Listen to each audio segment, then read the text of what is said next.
انداز چیست و برای چی آن لازم است؟ انداز این پرداخت‌های حتمی از جانب کارخانه و شخصان واقعی آدمان به خزینه دولت است. انداز در زمانهای قدیم بود و آن را همچون حق پادشاه مینامیدند. برای دوام این خیل نوارها تگمچه دوست داشتن را زیر کرده و به شبکه ما عبور شوید.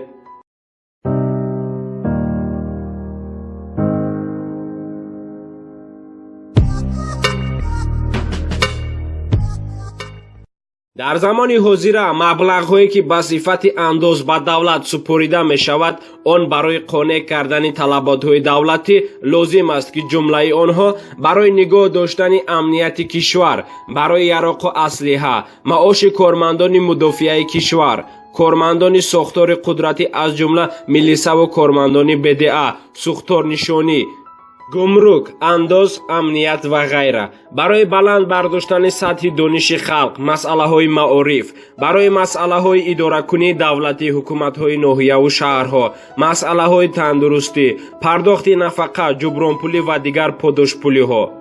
انداز می تواند در شکل پولی و مالی به خزینه دولت سپرده شود، لیکن اساساً در شکل پولی پرداخت می شود.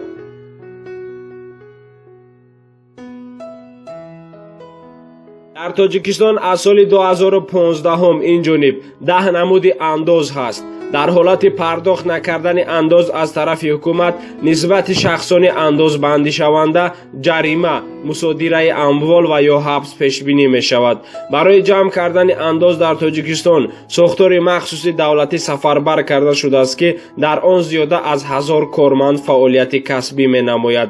این ساختار نامی کمیته انداز نزد حکومت جمهوری تاجیکستان است که بینای اساسی آن در کوچه نعمت قره‌بایف در شهر دوشنبه پایتخت تاجیکستان مسکن گرفته است. اگر وظیفه اساسی انداز این غنی کردن بودجه دولت باشد، پس وظیفه دومینش این به تنظیم در آوردن بخش‌های اقتصادیات است. یعنی اگر اندازه انداز بلند باشد، پس این یا آن ساحه از فعالیتش مفلس شده به دیگر بخش‌های اقتصادیات تأثیر منفی خود را می‌رساند.